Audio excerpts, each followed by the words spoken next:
Los saludamos en el amor de nuestro Señor Jesucristo. Este es el ministerio de gozo de Jehová.com, que semana a semana traigo una clase para edificar la iglesia del Señor. Previo, vamos a adorar al Señor, vamos a adorarle como Él se merece ser adorado.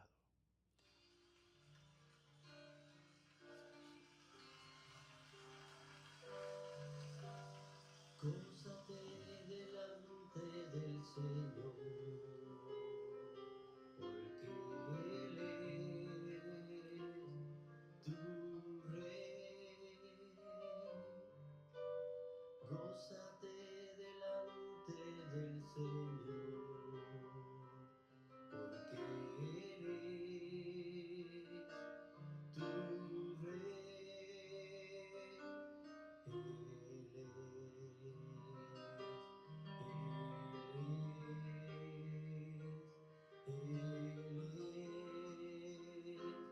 Él es tu Rey.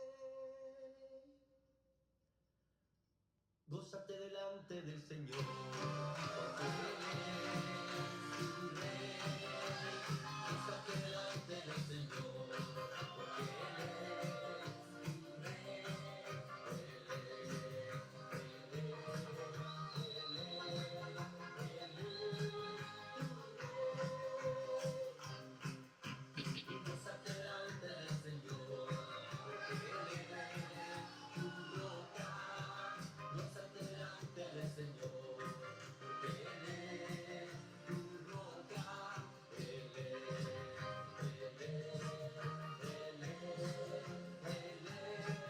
tu roca. Gózate delante del Señor, porque Él es tu escudo.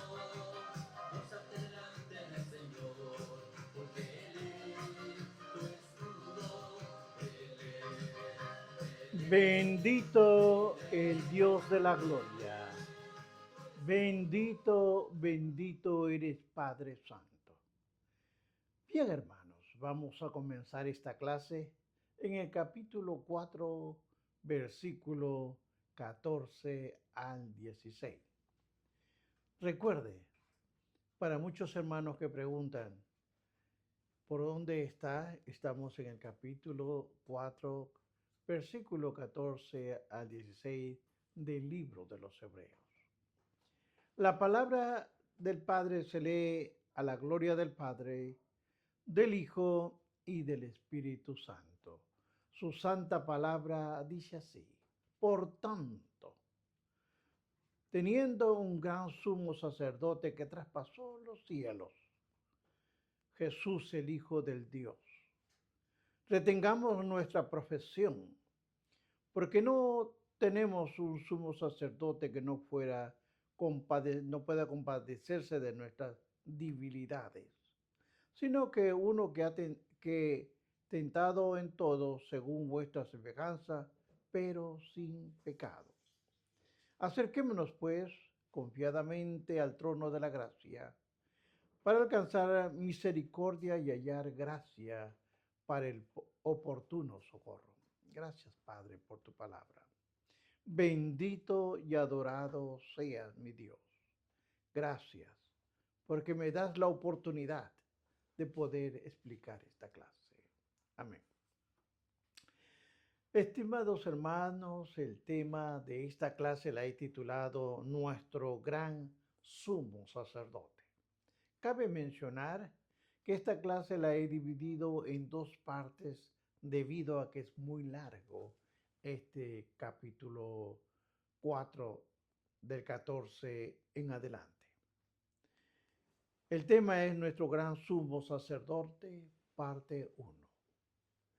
El Espíritu Santo continúa llamando a los judíos que han oído el Evangelio y que se han apartado del judaísmo. Entiende, estos son unos judíos que ya no son ni judíos ni cristianos. Le está haciendo un llamado, pero aún no han confiado en Cristo. En efecto, ha estado diciendo. Ustedes saben que Cristo es superior a los profetas, aún de los ángeles y Moisés. Saben los peligros de no confiar en Cristo y saben que lo necesitan. ¿Qué les tiene para que no tomen la decisión? Es una pregunta que se hace a los hermanos judíos. Cuando vemos este capítulo 4, del versículo 1 al 13, era un llamado urgente y a no demorarse en aceptar la salvación de Dios, su reposo perfecto en Jesucristo. Ahora bien, entienda esto. El llamado ha sido negativo. No quieren escuchar. No quieren creer. Ha sido todo negativo. Y esto los lleva a una condenación. Separado por siempre de Dios y de su reposo. Eso era en el tiempo de los judíos, pero también es en esos tiempos. Se ha mostrado la palabra de Dios en su papel de juicio y de verlo todo. Pero recuerde esto, como de espada de dos filos, como dice capítulo 4, versículo 12 del libro de los Hebreos. Ciertamente, el peligro del infierno es real. Y si un predicador evita esta verdad, especialmente cuando trata de alcanzar a aquellos que no son salvados, no está siendo fiel al Evangelio. No está siendo fiel. Estas cosas deben enseñarse, deben predicarse la verdad. Y muy importante, mire usted este ejemplo. Usted está en un lugar donde hay mucha gente y de pronto usted dice, fuego, fuego, fuego. Y no hay ningún incendio. Solamente esto es contra la ley, sino sumamente cruel y peligroso. Pero gritar fuego, fuego, cuando el edificio sí se está en llamas, es aún más cruel y peligroso. Cuando se hace con el espíritu y en la forma correctos, advertir a los incrédulos, aquellas personas del peligro del infierno, es uno de los mayores actos de bondad que debemos mostrarle. Es muy fácil llegar a predicar un mensaje que solamente le hable al oído a las personas, pero no le ha hablado de la verdad del Evangelio. Ahora veamos la parte positiva. El mensaje gira ahora hacia el lado positivo. La salvación hace más que alejarnos del infierno. Observe usted, cada vez que usted en una forma positiva va aceptando, se va alejando cada vez del infierno. Infinitamente, hermanos, más y más. Muchos caricaturizan fundamentalismo del Evangelio, porque dicen que el mensaje es fuego, azufre, infierno, condenación. Hermanos, es la realidad. Es la realidad. Porque la salvación no solo nos salva de la muerte espiritual, también trae vida espiritual. No solo debe buscarse por lo que nos pasaría si no aceptamos al Señor, sino que por lo menos pasaría si lo que hacemos, lo que pasa cuando lo aceptamos, tiene su base en la identidad en Jesucristo. Si no hubiera otra razón en el universo para obtener la salvación, el hecho de que Jesús sea quien es sería razón suficiente. Tener una relación viva con Él es la experiencia más grande, hermanos. que pueda una persona tener.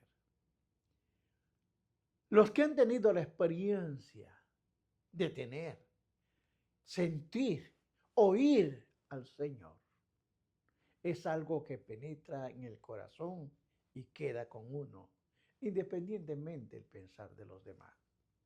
Caminar con comunión del Cristo vivo, eso es glorioso. Incluso si no existiera infierno, escapar del peligro, del infierno, hay que hacerlo.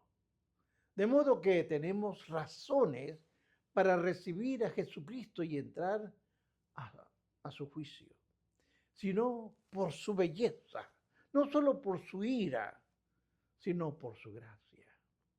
No solo porque es juez, sino porque también es un sumo sacerdote misericordioso y fiel. Aquí hay 3 puntos que hay que observar. Jesús es nuestro gran sumo sacerdote. Su sacerdocio perfecto, su persona perfecta y su provisión perfecta. ¿Cómo ese es perfecto en estos aspectos? Él es el único sumo sacerdote verdadero de Dios. Todos los demás, sin importar cuán fieles, no serán sino unos símbolos de un sacerdocio. Veamos el primero, el sacerdocio perfecto. Vamos a entenderlo.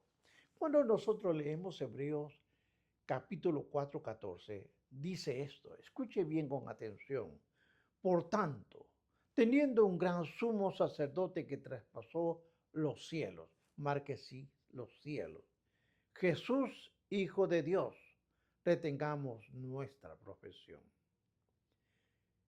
Estimados hermanos, el sumo sacerdote de Jesucristo, exaltado a lo largo de todo el libro de los Hebreos. Cuando yo he estudiado el capítulo 1, dice que Jesucristo es la purificación de nuestros pecados. Vea 1:4, subráyelo. Cuando veo en el capítulo 2, Él es misericordioso, fiel y sumo sacerdote. Lo dice capítulo 2, versículo 17. Y en el capítulo 3, es apóstol, sumo sacerdote de nuestra profesión. Versículo 1. Los capítulos de 7 a 9 se enfocan casi exclusivamente en su sumo sacerdocio. ¿De quién? De Jesús. Aquí en el 4:14 que estamos viendo, se le llama sumo sacerdote. Ahora bien, si nosotros nos remontamos a los tiempos antiguos, Dios escogió a los sacerdotes del antiguo Israel.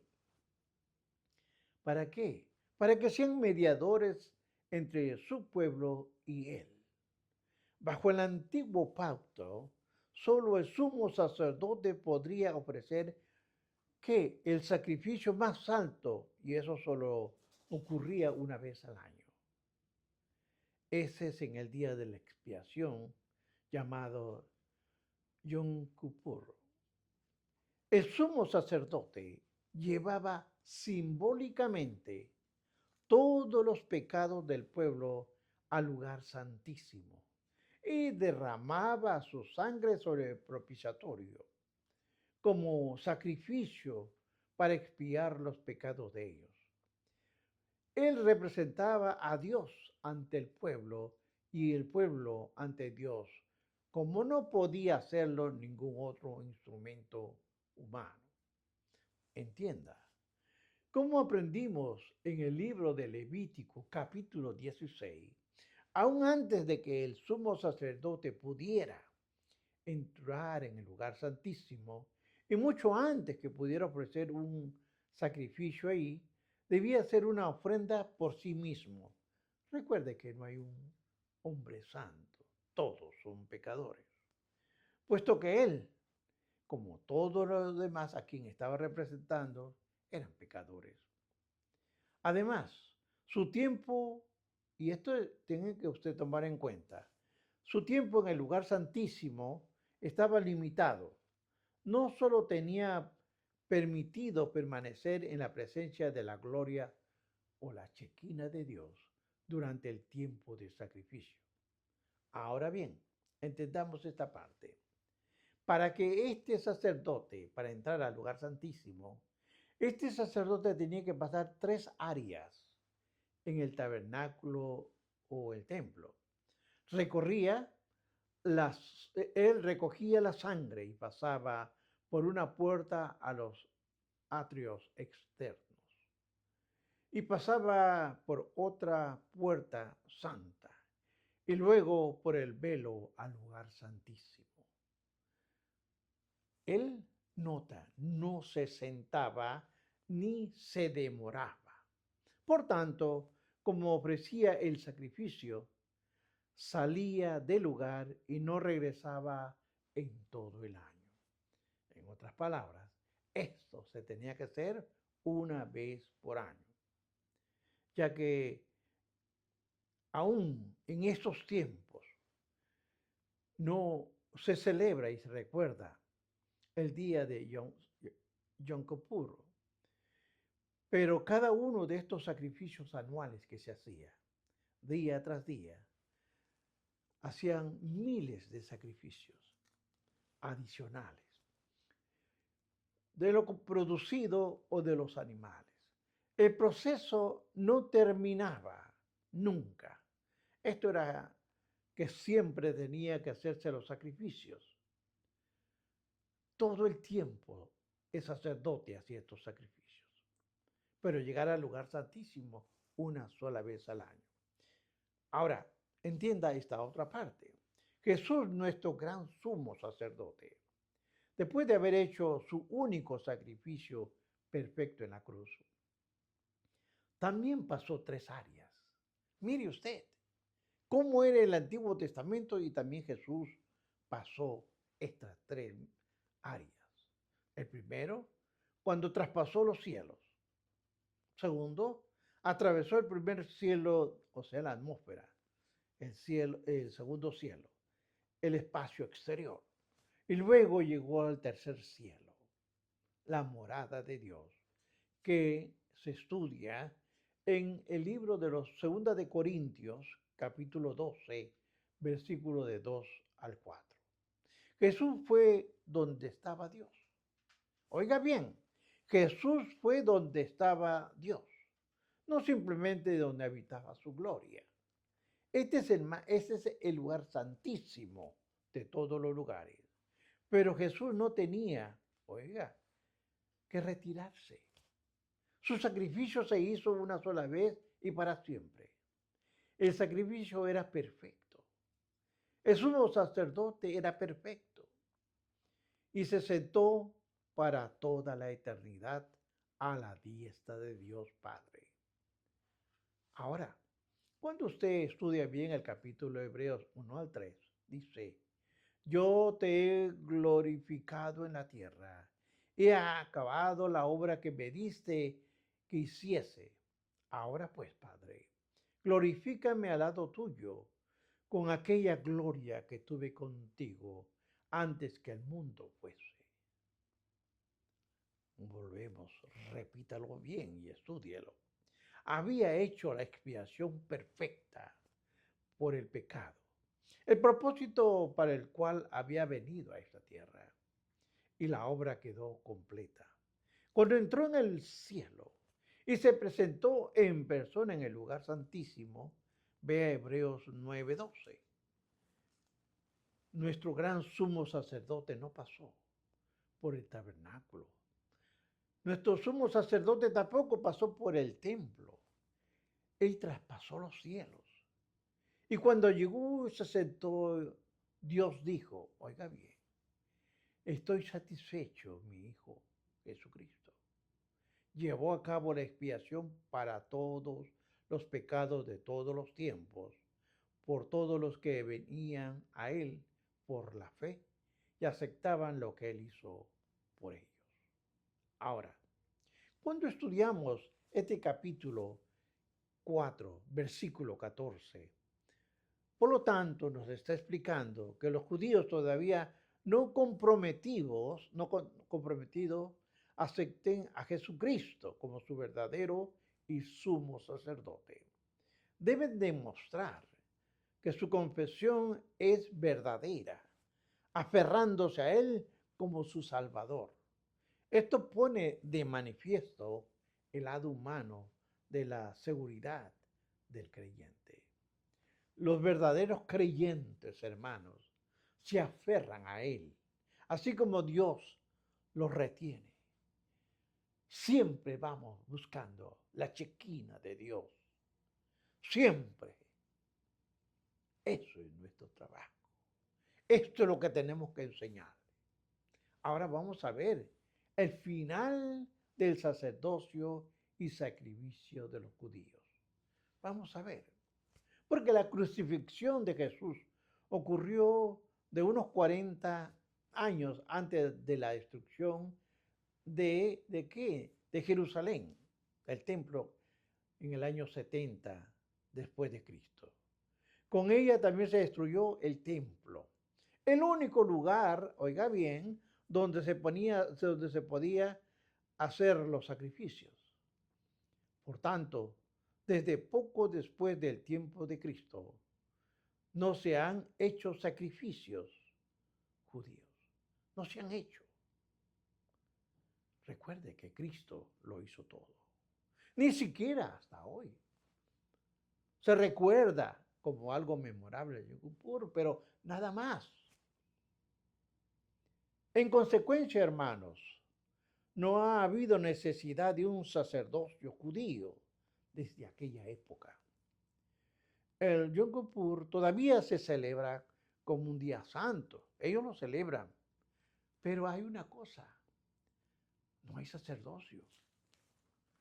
No hay sacrificio que se ofrezcan porque no hay sacerdotes para hacer los sacrificios ni templo donde estos puedan ofrecerse.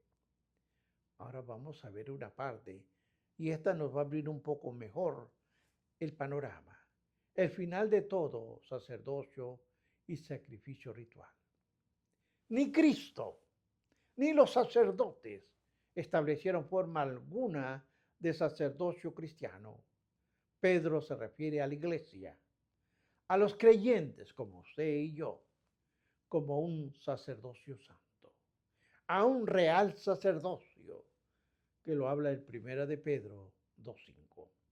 Los cristianos, como redimidos de Dios, somos una clase de sacerdotes en el sentido general, de que tenemos la responsabilidad de llevar a Dios a otros hombres por medio de la predicación y la enseñanza. ¿Por qué? Porque enseñamos su palabra. El llevar a los hombres a Dios mediante nuestro testimonio. Pero el Nuevo Testamento no te enseña ni reconoce ningún orden especial de sacerdocio o sistema de sacrificio.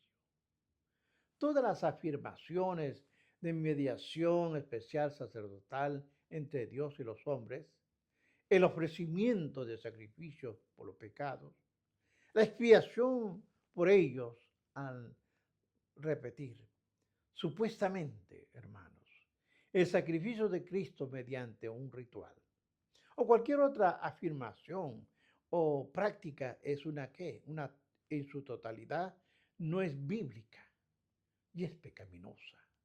Es un desafío abierto a la obra terminada de Jesucristo. Ya Dios, Jesucristo lo hizo todo. No necesitas ser engañado de hacer sacrificios, porque cualquier sacerdocio religioso formal en la tierra implica que la expiación perfecta y al final por el pecado no se ha hecho.